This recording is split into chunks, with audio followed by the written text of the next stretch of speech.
અદ્ભુત ઝલક, એક નવી ભૂતિયા સ્ટોરી ભાગ 4।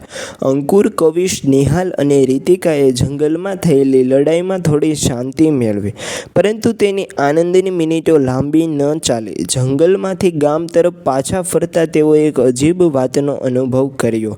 જેમ તેમ તેઓ ગામ તરફ આગળ વધતા રહ્યા, તેની આસપાસનું વાતાવરણ વધુ ભયાનક અને ઘાટ બની રહ્યું। ગામમાં પ્રવેશતાં જ તેને એક અનોખી શાંતિ અને તાણ અનુભવાયો। આ શાંતિ અનુકૂળ નહોતી। આ શાંતિમાં ભયના છાંટા હતા। લોકોના ચહેરાઓ પર આશંકા અને ભય સ્પષ્ટપણે દેખાઈ રહ્યા હતા। ગામના કેન્દ્રમાં પહોંચતાં જ તેના સન્મુખમાં એક જૂના મકાનના દ્વાર ખોલાવ્યા। આ મકાનની અંદર એક ભૂતિયા શહેરી દ્રશ્યો જણાતા હતા। મકાનમાં પ્રવેશતાં જ તેને એક વૃદ્ધ માણસનો ચીસો સંભળાયો, મદદ, મદદ, જે ચીસી રહ્યો હતો। તેઓ જલ્દીથી તે ખંડમાં પહોંચ્યા અને જોઈને હેરાન રહી ગયા। એક વૃદ્ધ માણસ જમીન પર પડ્યો હતો। તેની ચહેરામાં ભય અને પીડા સ્પષ્ટપણે જણાતી હતી। આ બગડી મારી રહી છે, તે બોલ્યો, મને બચાવો। અંકુર અને તેના મિત્રો તેને બચાવવા પ્રયત્ન કરવા લાગ્યા, પરંતુ અચાનક મકાનની દિવાલોથી બ્લેડ છાયાઓ અને હવામાં જીવલેણ અવાજો બહાર આવવા લાગ્યા। વૃદ્ધ માણસે પોતાનો અંતિમ શ્વાસ લીધા અને તેની આંખો ખાલી થઈ ગઈ।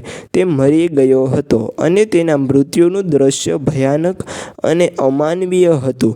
આ આત્માઓ શું છે? રીતિકા બોલી, અમે આ શું કરી રહ્યા છીએ? અમે ભૂલ કરી રહ્યા છીએ, અંકુરે કહ્યું। આ શક્તિઓ ખૂબ જ ખતરનાક છે, અમારે ખૂબ જ સતર્ક રહેવું પડશે। તેણે મકાનને વધુ તપાસવા માટે આગળ વધ્યો। મકાનની અંદર તેઓએ જૂના ખંડો અને ભયાનક ચિત્રો જોયા। ચિત્રોમાં લોકોના ક્રૂર અને પીડાદાયક મૃત્યુ દર્શાવાતા હતા। આ બધું કેટલું ખરાબ છે, કવિશ બોલ્યો। અમે આ દુષ્ટ શક્તિઓને હરાવી શકીશું। તેણે જોયું કે એક ખંડમાં એક ચમકતી મૂર્તિ મૂકી છે। આ મૂર્તિ કદાચ આ આત્માની શક્તિને ઓછું કરી શકે, નિહાલે કહ્યું। તેઓએ તે મૂર્તિને ખસેડીને તે ખંડમાં મૂકી અને અચાનક મૂર્તિની ચમકથી મકાનમાં શાંતિ ફેલાઈ। આ મૂર્તિએ આ ખંડને શાંતિ આપી છે, અંકુર બોલ્યો।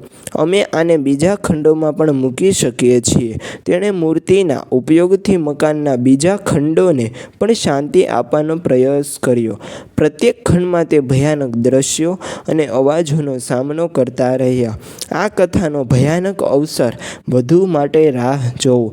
ભાગ 5માં અંકુર અને તેના મિત્રએ વધુ ખતરનાક આત્માઓ અને ભયાનક ઘટનાનો સામનો કરીને આ આત્માને નષ્ટ કરવાનો પ્રયાસ